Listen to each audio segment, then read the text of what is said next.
हमारे सारे रिश्तेदार हम पर थू थू कर रहे हैं। अकेला लड़का था, सब ये कह रहे हैं कि इतना कम दहेज बबूला आई है। पापा जी अब तो होगी शादी, अब क्या फायदा इन बातों का। अरे दहेज के लिए तो शादी की थी, जब हमें शादी में दहेज ही नहीं मिला तो ऐसी शादी का क्या फायदा। मम्मी जी इतना सब कुछ तो दे दिया, और क्या जान लेनी थी उनकी। ज्यादा मत बोल, पड़ोस में अरविंद के बेटे की शादी हुई है, 20 लाख की गाड़ी लाई है, 20 लाख की, और सोना चांदी अलग। और ये क्या तेरी बहू लाई है फिटफिटी। अरे दहेज के नाम पे कुछ भी नहीं दिया उसने हमें, ठग लिया तेरे ससुराल वालों ने हमें। इकलौता बेटा है हमारा, करोड़ों की जायदाद का मालिक, और उन्होंने हमें धोखा दे दिया। क्या फायदा हुआ ऐसी शादी करके जब उन्होंने कुछ दिया ही नहीं। आपको पता है कहीं और से शादी करती तो लाखों का हिसाब किताब होता, लेकिन इसके ससुराल वालों ने हमारे को नाक कटा दी, कहीं मुंह दिखाने लायक नहीं छोड़ा। बस करो मम्मी, बस करो।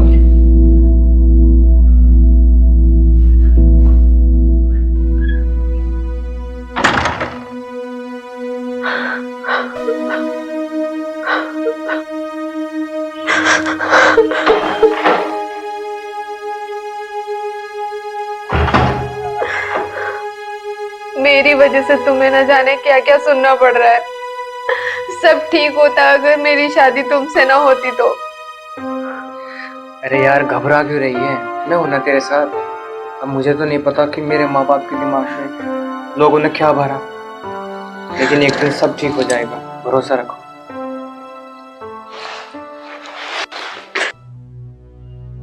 मौसी जी नमस्ते। हाँ ठीक है, हो रही तेरी नमस्ते।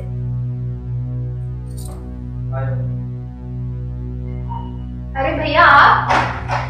अरे प्रिया बैठ, कैसी है तू?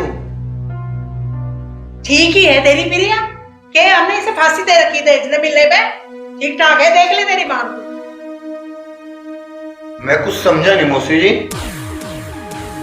प्रिया क्या हो रहा है? कुछ नहीं भैया, सब ठीक है। तो फिर मौसी जी इतना गुस्सा क्यों हो रही है? अरे राहुल कब आया भाई? बस अभी। और सुनो कैसे हो भाई? और सब ठीक है घर में? हाँ हाँ ठीक ही होंगे। और से इतना दहेज दे दिया जो कर्जे में डूब रहे होंगे। आजा भाई राहुल, हम करा देना।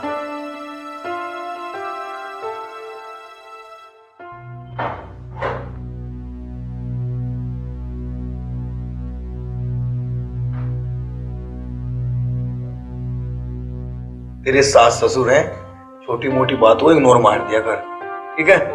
चलता हूँ मैं। ठीक है भैया। अच्छा भैया सुनो, घर पहुंच के फोन कर देना। ठीक है। ठीक है भैया। देखा, बिना दहेज के कोई नहीं अपनी दी बेटी को भेजता। अरे एक इन्होंने हमारे घर में हाथ झाड़ती भेज दी, न कुछ दिया न लिया। ऐसा तो नहीं तंग लगा अपनी बहन से पैसे लेना आए हो? तुम ठीक कह रहे हो। पता क्या उसको मौसा जी नमस्ते, चलता हूँ जी। ठीक है चला जा, हमने कौन सा तुझे रोक रखा? मौसा जी ऐसी क्या गलती होगी हमारे से? गलती तो हुई है भाई, हमने दहेज मांगा नहीं और तुमने दिया नहीं, इस वजह से पूरे समाज में हमारी थू थू हो रही है। तुमने अपनी बहन को दिया है क्या एक फिटफिटिया? ओ भाई, हमने समाज में हमें कहीं मुंह दिखाने लायक नहीं छोड़ा, इतनी बेइज्जती करा दी, बिना दहेज के ब्याह दिए हमारे। हम तो लुट गए, हमारा लड़का तो मुफ्त में लुट गया। मौसी जी अरे हमने तो अपने वजूद से ज्यादा दिया है, और आप कह रहे हो कि एक फिटफिटी दे के चलता कर दिया। हमारे जी से तो पूछ के देखो, क्या नहीं किया हमने अपनी बहन के लिए। तू यहाँ लेक्चर क्यों दे रहा है? बस करो पापा, बस करो मम्मी। हद होती है किसी बात की, पर आप लोगों की कोई हद नहीं है। हर वक्त दहेज दहेज दहेज। अगर मैं कुछ बोलूंगा ना तो कहेंगे कि माँ बाप के सामने उल्टा बोलने लगा। दहेज मांगता हुआ मुझे हर बाप ऐसे लगता है जैसे वो छत पर चढ़ के चीख रहा हो, अरे सुनिए जनाब, मेरा बेटा बिकाऊ है।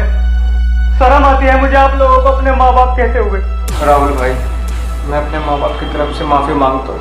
कैसी बात कर रहे हो आप? अरे हमें माफ कर दो भाई।